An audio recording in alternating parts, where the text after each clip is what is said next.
Good morning, everyone, and welcome to today's latest webinar, which is really the third installment brought to you by the Insurance Council of Zimbabwe, together with our partners at Agribusiness Media. Good morning to you all. My name is Patrick Karior. It gives me great pleasure to welcome all our farmers for yet another conversation. Before we get into the meat of what it is that we will be discussing today, perhaps we can have a video, a short video, just to give us some idea what we are getting into and what the context is for where we are operating today. Insurance is there to protect you against the threat of financial loss caused by everyday events.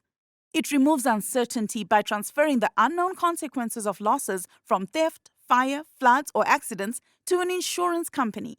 The protection gained from paying an insurance company a regular sum of money is called a premium. By collecting premiums from many people, the insurer accumulates a pool from which losses can be paid for.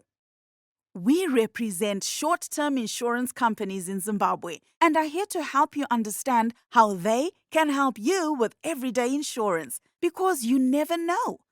For more information, call us on 0242 708 031 up to 2 or visit our offices at number 4 Josiah Tongogara Avenue, Harare.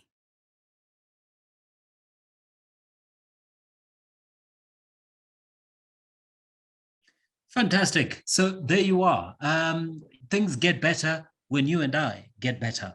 And the real challenge we have today is that as much as people may work hard, it's no longer enough to just work hard. What can you and I to get better? And in fact, in this particular series of conversations, our aim is also not to just work hard, it is to get smarter. How can you and I make better decisions that can impact what it is that we are trying to do in our lives? This is what these conversations are all about. So I am delighted today that we have two guests for you. You have already heard from one, but you'll hear from him again today. But before I introduce you to him, allow me to introduce you to our first guest this morning, whose name is Ivan Craig. Ivan is another seasoned professional in the agro sector, and I am pleased to introduce him to you. Ivan is the Agricultural Show Society chairman. I needn't say too much about the Agricultural Show Society. It is a powerful organization which has a rich history in our country. Apart from that, he is also the chairperson of ADA, the Agricultural Rural Development Authority. They are very active and again, really needs no introduction on that particular forum. And then last but not least, he is also the marketing director of AgriSeeds.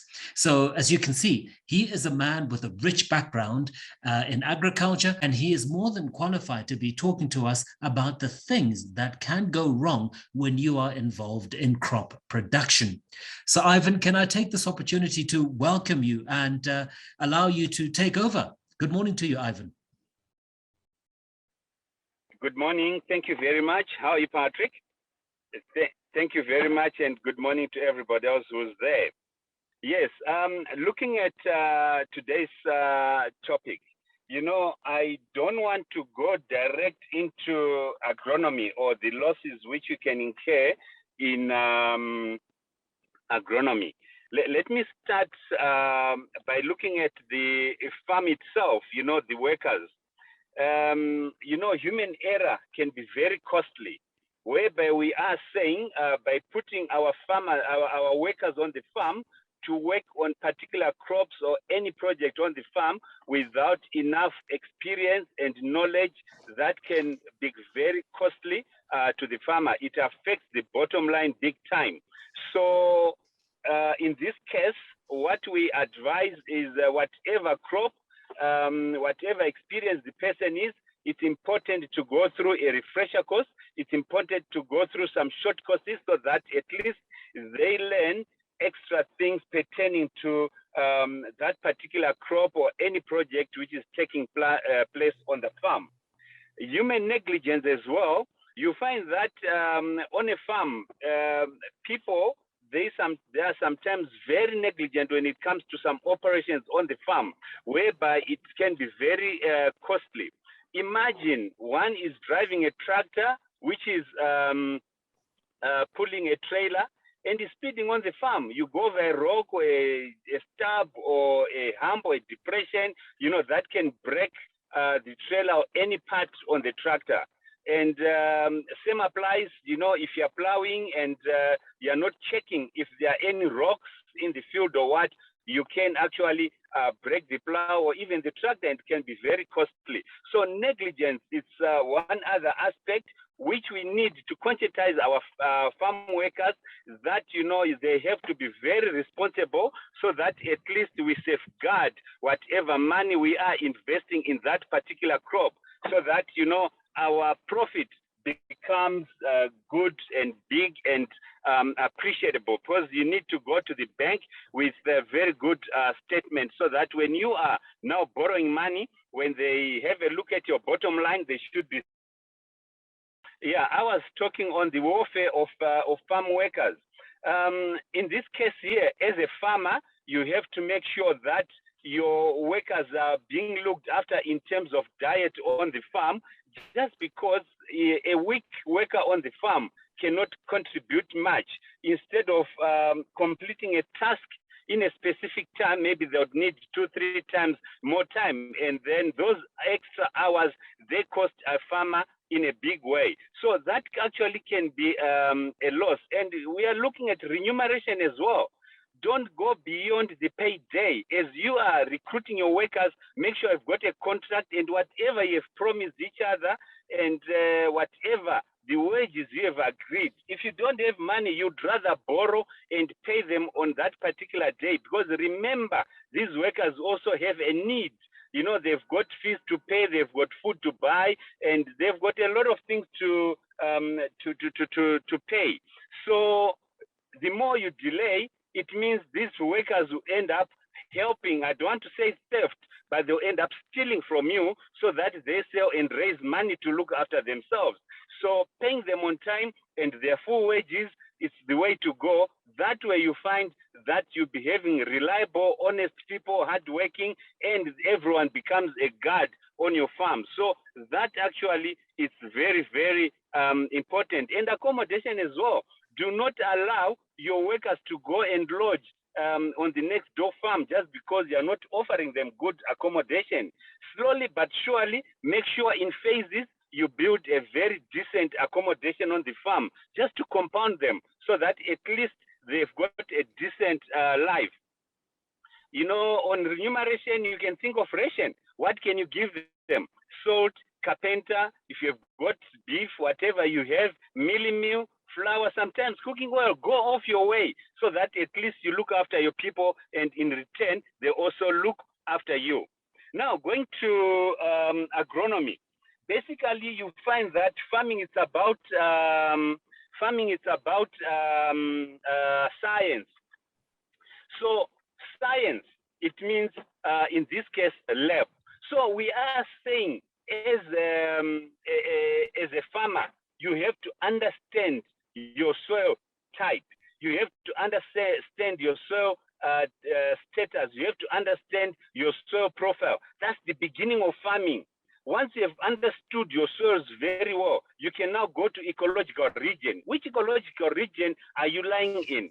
Right. And then that way now, you don't just, you know, most farmers have got a problem of just picking any easy crop to grow and look for the market after they've produced. No, that's not the way to go. The way to go to avoid losses is go off your way just before, as soon as you harvest or just before harvest. Just go out there, look for the crops which are in demand out there, which are paying very well out there, and the distance, again, the proximity to where you're going to deliver is very, very important. So after you have actually identified your market, you then go in and grow your crop. So by growing your crop now, we are saying your soil pH is good, it's the required level. And now you've got your crop. Now you have to approach your extension worker. If you don't have an extension worker, you can approach your manager or an agronomist from any company for assistance. You tell them exactly the crop you want, and if there are any specifics, because there are certain off-takers who give you some requirements to say we require this set of standards, one, to be followed, and two, as the produce, so that at least they will be in a position to push it as well to the market. So in this case, once you have all this, you plan, agri-techs, agronomist, a farm manager, a qualified person will just come in and play an important role now in establishing the crop. You have to make sure that if it's irrigation, you have enough clean water for irrigation. And don't, if the capacity of your dam allows you to farm 10 hectares, don't go beyond 10 hectares because you're going to compromise on the quantity of water. So you need now to say this water is enough to do 10 hectares, therefore you go for the 10 hectares, right? And then you need to know the timing. Timing is very critical. Is it a winter crop? Is it a summer crop? If it's a summer crop, when do you plant? And if you are going to plant, what's the maximum plant population which one can put on that particular crop so that you achieve your yield? Because the plant population has got an effect to the yield at the end of the day. Because if you are in an ecological region or you've got an irrigation which allows you to give you, for instance, if it's potato, say gives you 40 tons per hectare, and you grow a crop, less plant population, you don't do it properly, you get 15 tons per hectare. It means you've got a deficit of about 25 tons, which is a loss from the word go. So to avoid all this, make sure you do it right the first time. So in terms of plant population, know what your plant population is, and planting depth is very critical so that everything after germination, it emerges so that everything comes out and you are assured of your crop stand. Once your crop stand is 95 to 100%, bingo, you're done. You've got your profit in the pocket already. What's remaining is the management now of your crop so that you achieve the targeted yield. And this actually comes when we are now looking at the agronomic management, where we are saying, are you controlling the weeds on time? Because a weed, as soon as it appears, it has to disappear. You have to use different methods of controlling your weeds. Because when you are planting these crops here, you are sometimes given instructions on what kind of chemicals to use, what rate to use, and the like, depending on what the market requires. Because you might use different crops with residual effects, which might cause damages to livestock or human beings.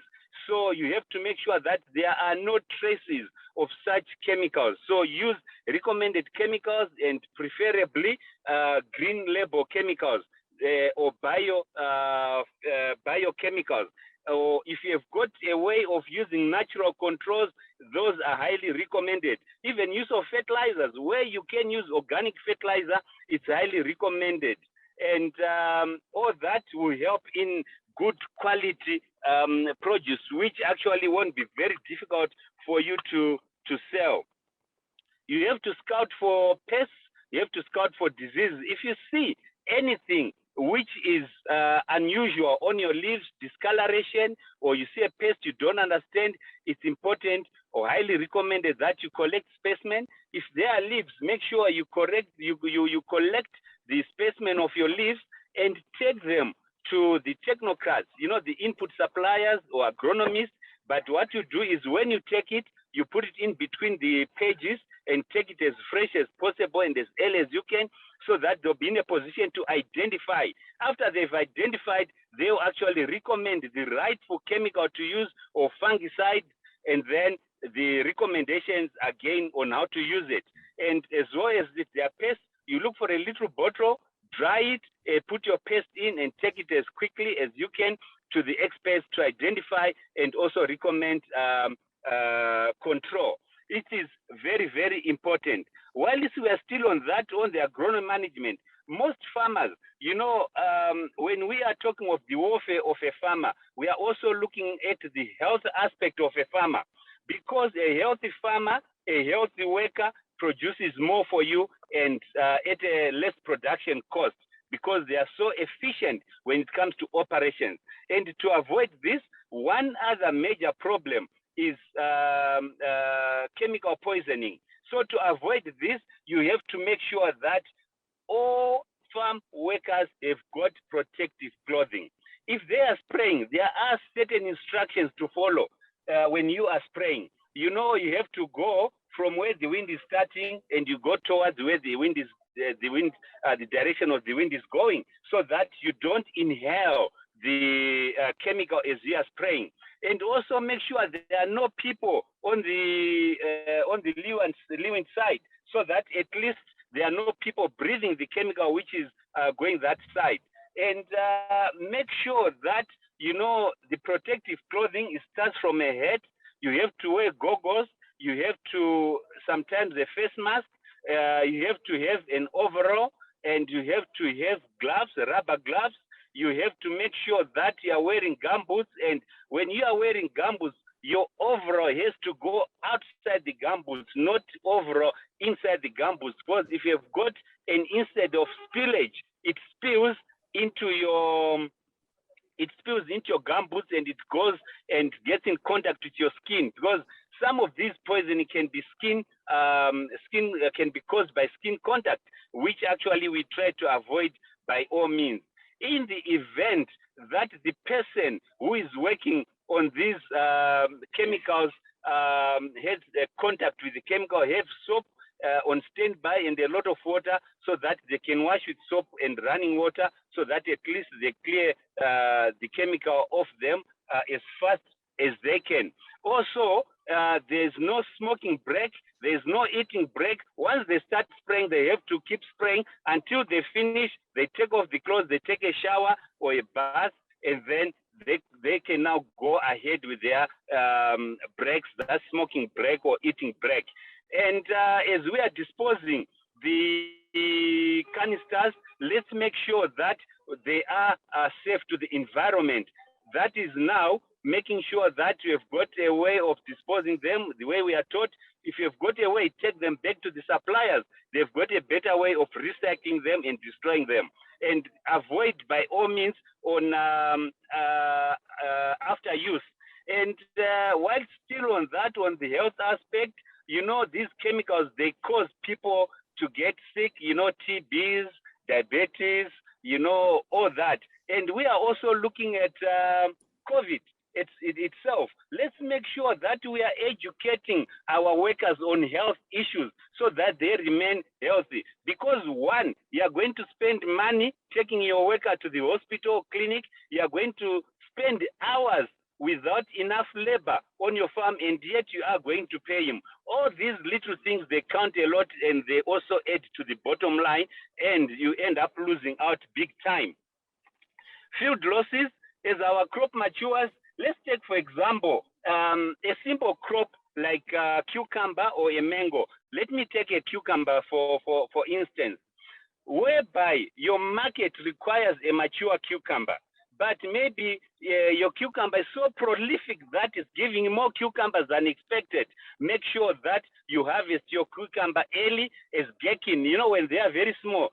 Value add, pickle them as gherkins, and then you store. As they grow, you can now start selling. In this case, you have reduced the losses, and the losses you have reduced actually will add money into your pocket, because you have pickled them, you have put aside, you are marketing fresh cucumber, and then afterwards you can sell your mature cucumber to the required market.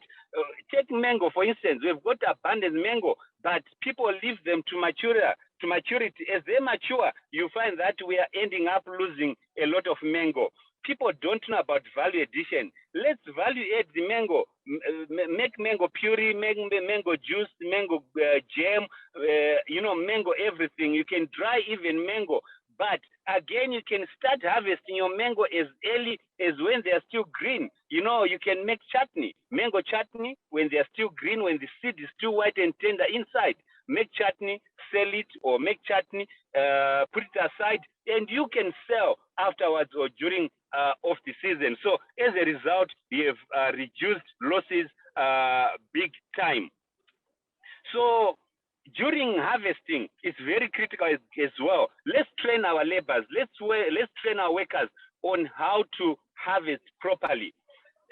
Handling, for example, tomatoes. When you are harvesting tomatoes, you have to make sure that you avoid cracking tomatoes. You avoid to leave them over ripening. You have to make sure that as you are harvesting your tomatoes, you are putting them aside by grades, you know, small, medium, large size, and all that.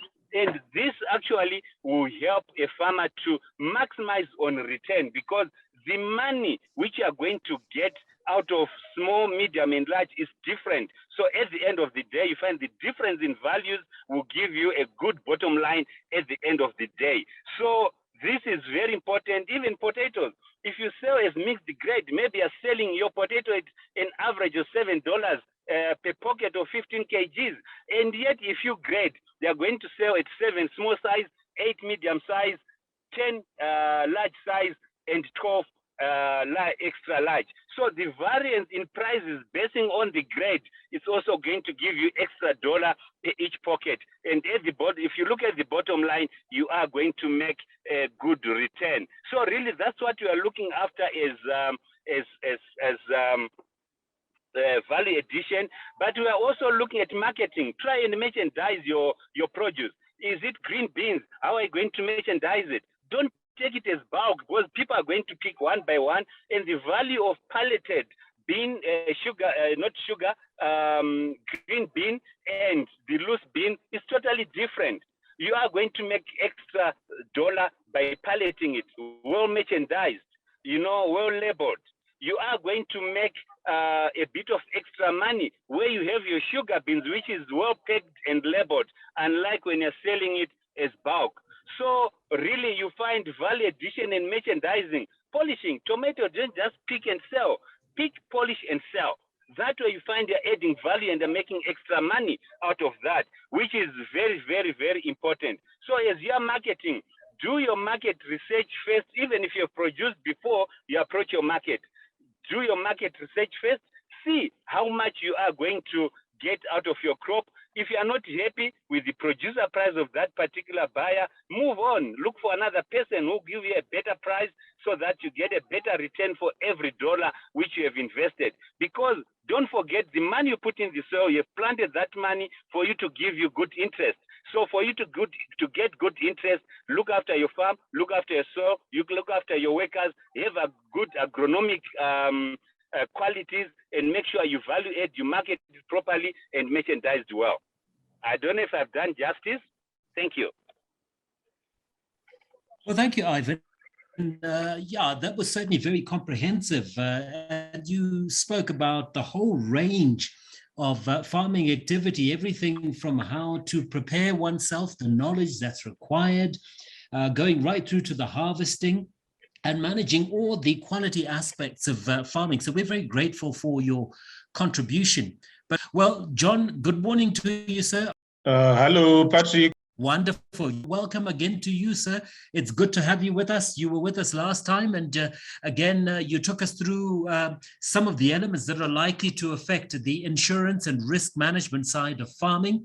So it is an absolute delight to have you with us this morning. Thank you very much, John, if you can take over.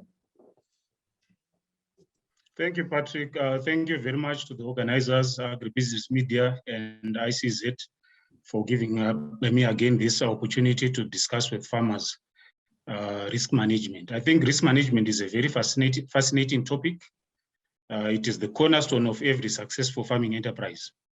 And everything else that you can think of that is related to crop production, be it financial planning, be it budgeting, or even marketing, it follows from risk management.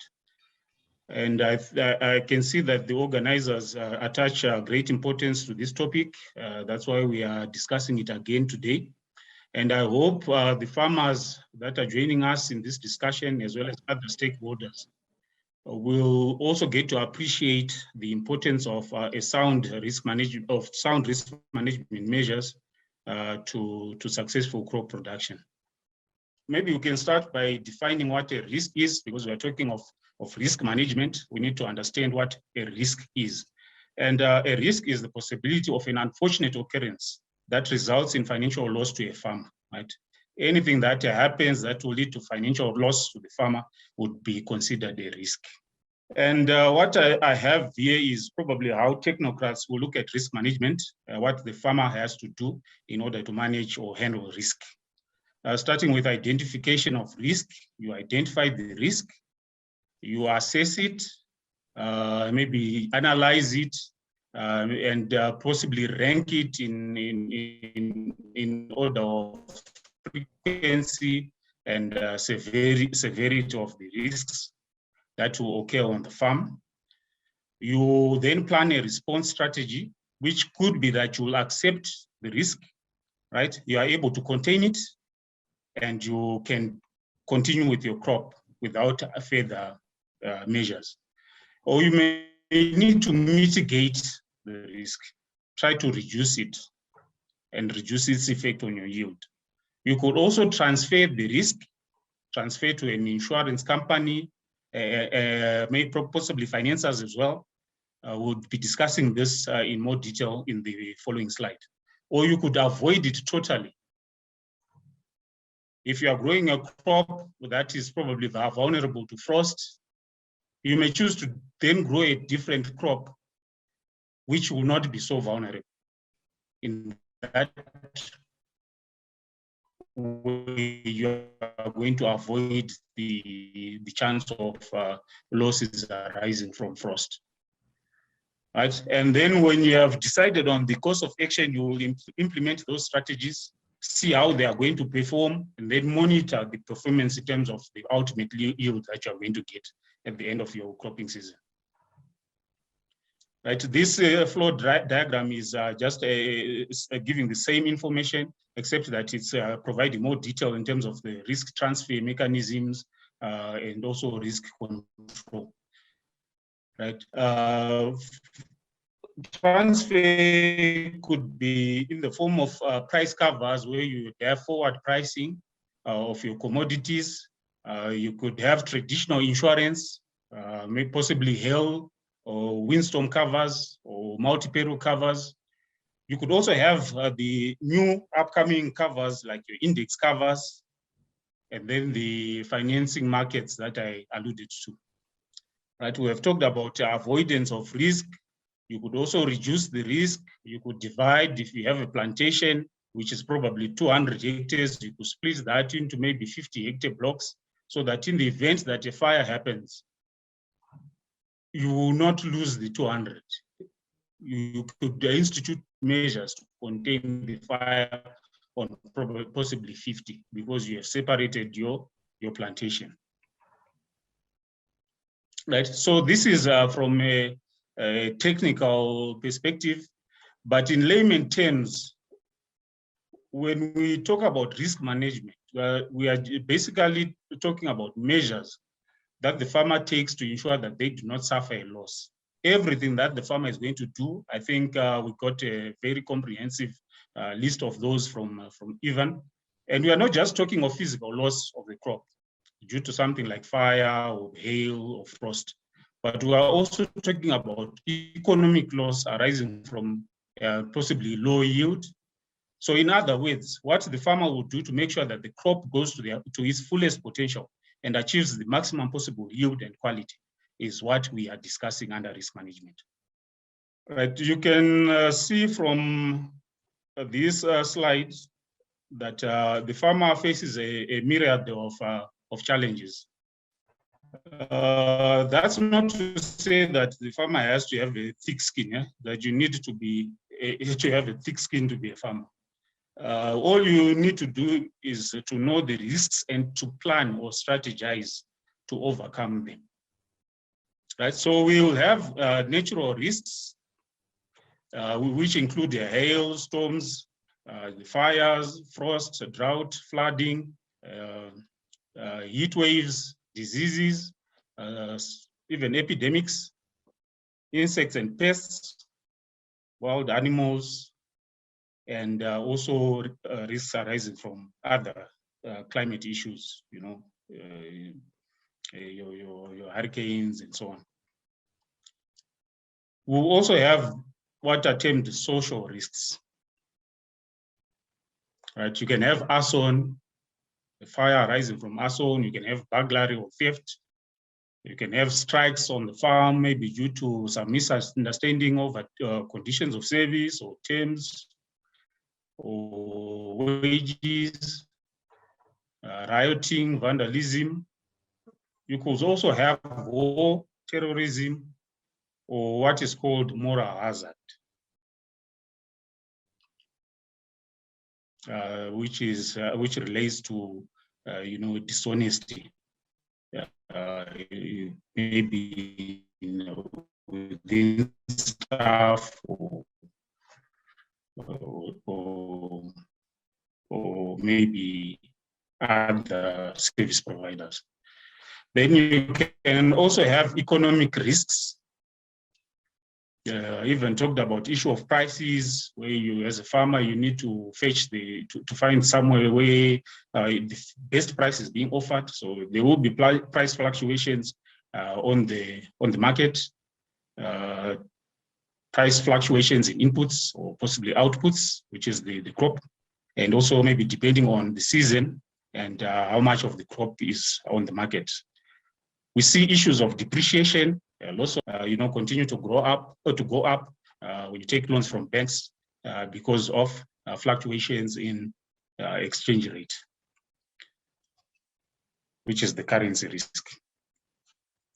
I've omitted some here, which I even talked about the personal risks, which are risks to the public, such as, you know, injury to third parties, risks to the farmer or farm workers as a result of accidents. We discussed this last time. Death is also an issue. You know, someone can fall sick and die. So it is a risk also on the farm. Worker liability.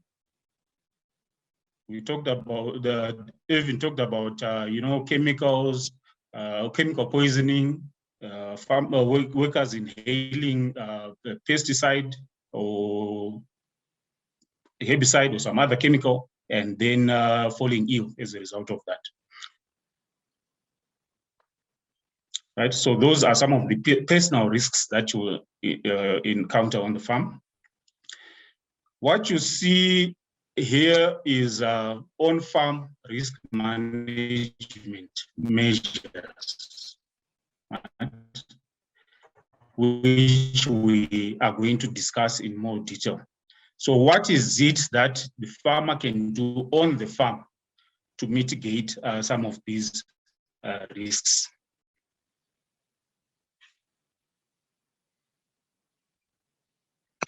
What is not able to be handled on the farm is, which will affect crop production, is possibly what you would then need to transfer when you to the insurers.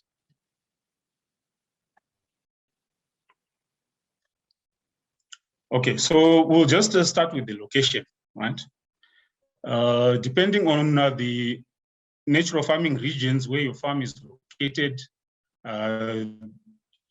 the suitable crops to grow will depend on the climate in that region and other natural resources like the water available, and the soil condition of the soil, whether it's not saline, and so on, right? So the location is very important. So location in terms of where your farm is located, and also within the farm itself, right? You will have different soil types, you will have lay areas, you will have maybe rocky outcrops, and so on. So you also need to choose a site for your fields, which are located in ideal, land resource areas where, your crop will not be inhibited by possibly a soil pan or underlying rock formations and so on. Then we move on to the land preparation, right? First of all, you start with obviously your soil sampling. Soil sampling is very important, soil sampling and analysis. And there are many, institutions where you can refer your soil, you can take your soil samples to for analysis and recommendations on how to treat the soil, maybe correct the pH, and also the quantity of fertilizers that you need to apply to get the best possible yield. And it's, it's not, some people will just look at maybe what the next farmer is doing. Maybe the next farmer is growing a crop of maize. They are applying 500 kgs of the grain blend or compound tea to the crop. Then they just copy that. But remember, soil types are different, and nutrient content in the different soils will also be different, right? I did a calculation here based on 50 hectares. If the neighboring farmer is maybe applying 500 kgs of tobacco blend, sorry, not tobacco blend, maize blend, and it's costing around $320 US dollars per hectare. The total cost for 50 hectares would be around 16,000 US dollars. Right? And if from soil analysis, the recommendation is, for example, 350 kgs per hectare, the total cost per hectare becomes 224. I've taken a price of $32 per bag. So the total cost is $224. And for the 50 hectares, the total cost becomes 11,200. That's a difference of 4,800 US dollars. Right? And if you add the cost of transporting the fertilizer to the farm, you can easily get to 5,000 US dollars in saving on the 50 hectares. That's more than enough to get to a wonder feed, I think.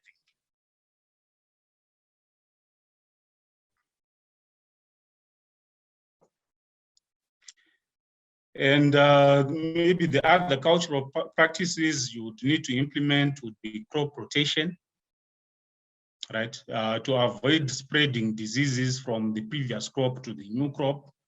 And when we talk about crop rotation, we are talking of growing crops that are not in the same family, right? If it's a cereal, you don't want to grow a cereal year in, year out. That becomes monocropping. You want to avoid that. You mix cereals, you mix with legumes, you mix with solanaceous plants, you mix with root crops. You can also mix with other leaf crops, right?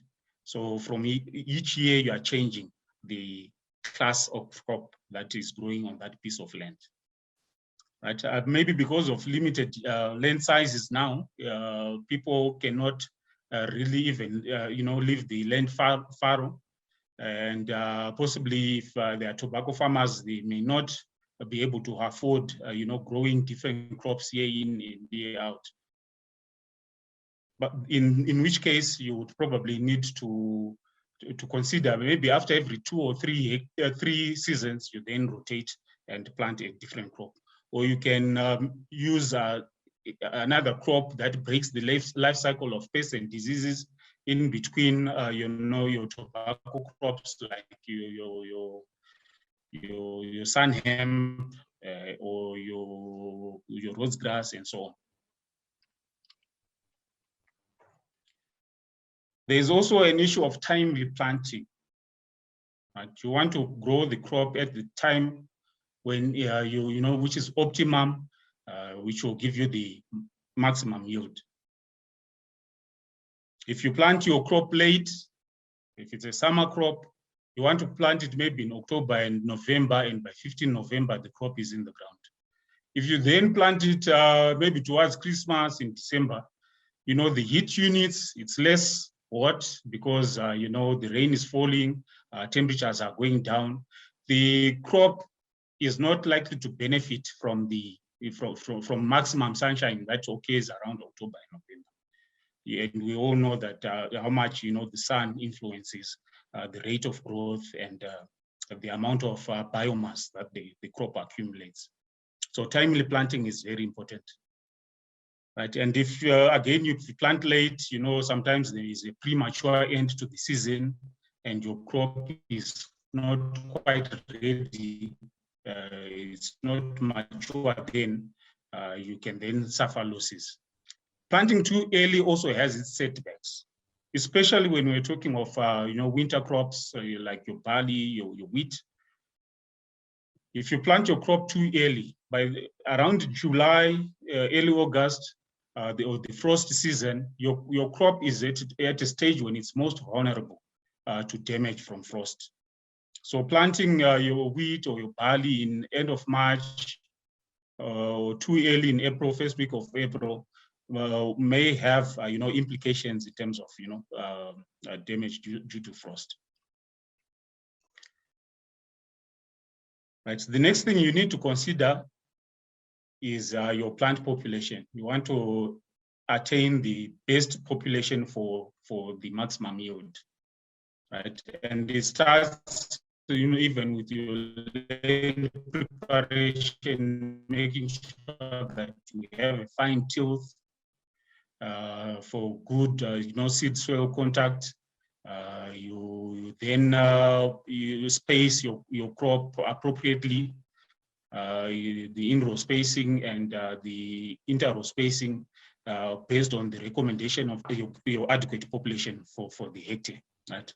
And also, I think Ivan mentioned the issue of soil depth. Planting depth will also have implications. If you plant too deeply, your crop may not be able to emerge.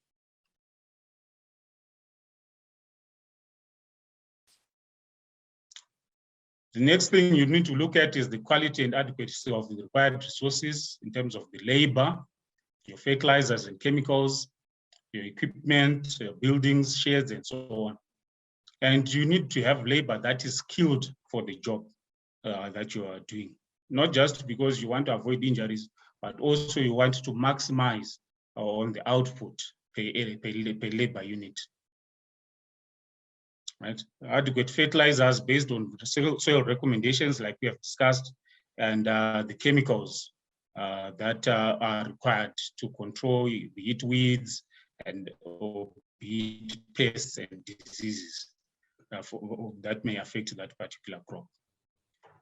The next thing is obviously maintaining a clean field.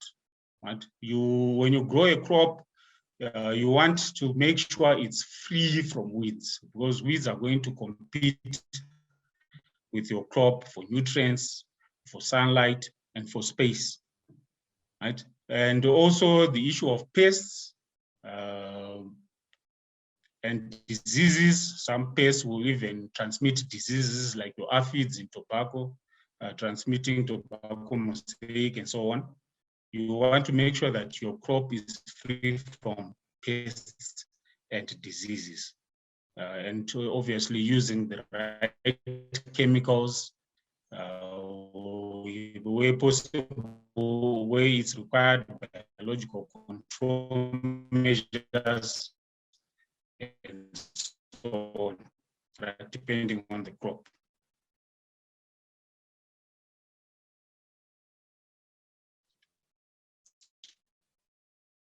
As your crop matures or dries out, there's a risk of fire. You again need to take measures by possibly erecting fire breaks or fire guards, so that any wildfire is not going to spread into the crop, conscientizing your workers and any neighboring communities on the dangers of lighting fires, right?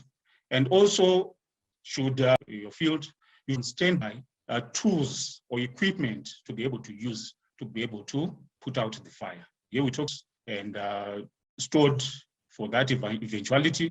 We'll stand by water Okay, so we're talking of the measures that you would then implement on the farm to make sure that you maximize, on the crop, to do with, the operations on the farm. But we talked about those risks where maybe these measures that you are implementing on the farm may not be adequate. You then need to transfer the risk, maybe resort to, crop insurance, life insurance. We talked about death, medical insurance, for risks associated with bodily harm following accidents, enterprise diversification or investment in lower risk enterprises, maintaining the relatively low debt to asset ratios, adequate financial reserves, just to manage your cash flows, and where possible, also developing other off-farm sources of income, like maybe investing in properties and so on.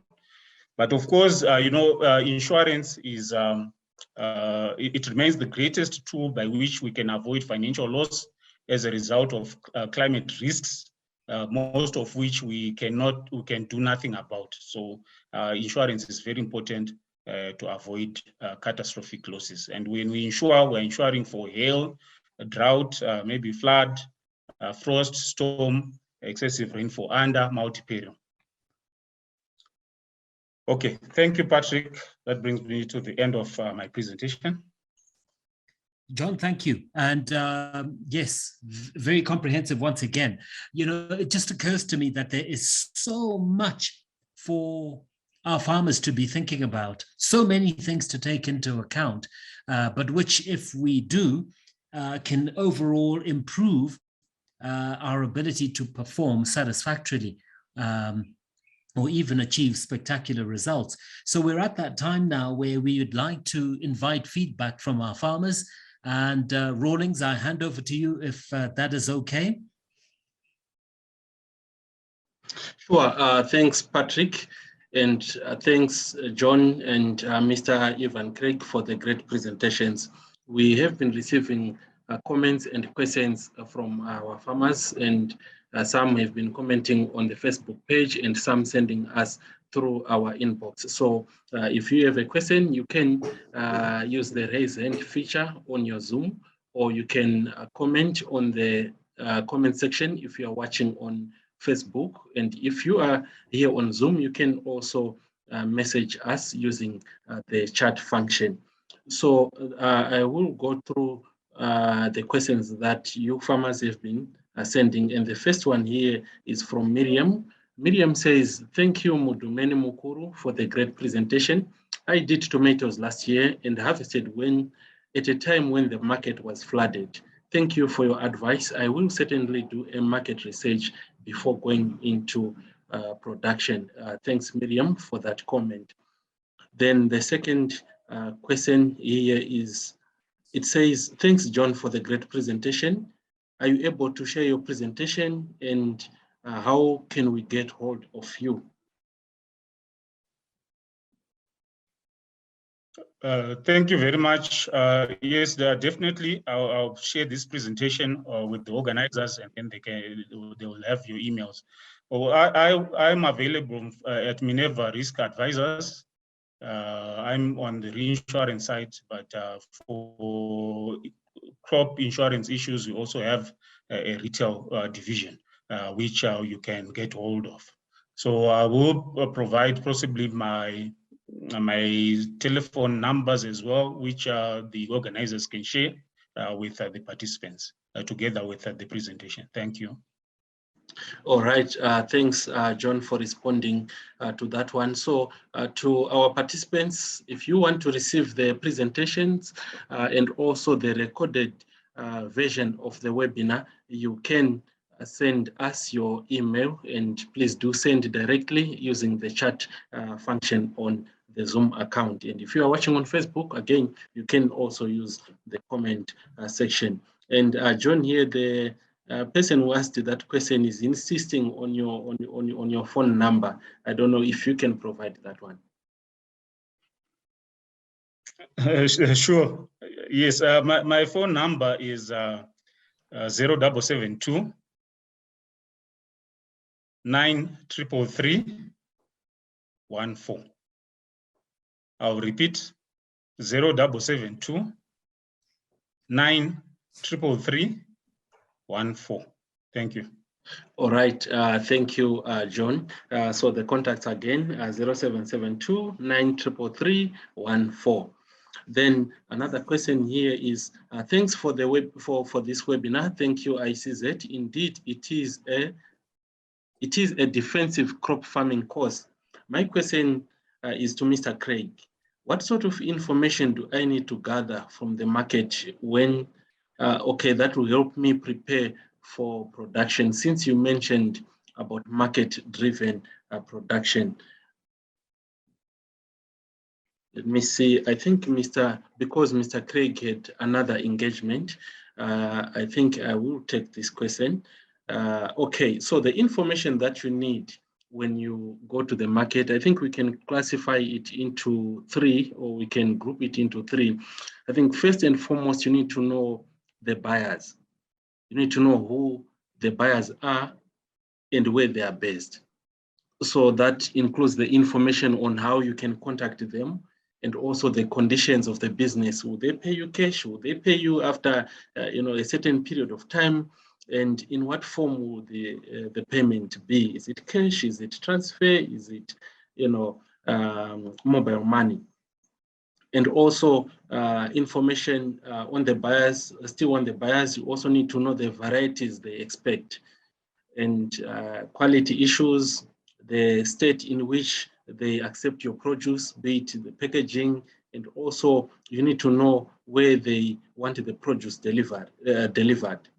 Then, secondly, you need information on the current prices and also supply, and this will help you to decide whether you should or you can sell your crop on as soon as you harvest, or you hold on, then sell at another period of time. You also need historical data, and that is over the number of years. This will help you to decide, for instance, whether it will be profitable to grow new crops, to go in for new crops, or enterprises, or to keep growing the existing crops that you have been growing. And it will also help you to know when is off season, when you can sell at the highest possible price in the market. So I hope I have answered you. Then another question here is for John. It says, thanks, John, for explaining risk management strategies and the clear steps to manage risk. I think agricultural insurance should be mandatory for farmers. What's your comment on this?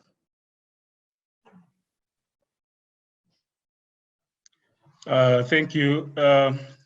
Yes, to some extent, I would agree, especially for those crops that would be grown under open skies, where they are exposed to the vagaries of the weather.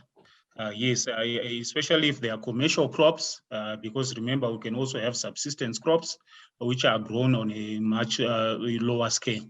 But if they are commercial and the family or the household is relying on the crop to know as a means of cash income for various uses, sending kids to school and so on, definitely that crop needs to be protected. Right? And if it's under open skies, where there can be hail. We had a hail incident yesterday, and some farmers would have suffered losses. Definitely, insurance is the way to go. But we'll also have, other crops that are grown possibly under a greenhouse, and there's not much exposure in terms of the risk. Then, because everything is controlled, then maybe the demand, for insurance would be lower in such instances. But yes, definitely all crops grown under open skies, especially maybe subject to the natural rain as a source of moisture. Definitely there are changes, with climate change. We have seasons which are not so good, and drought happens, and that crop or that income has to be protected through insurance.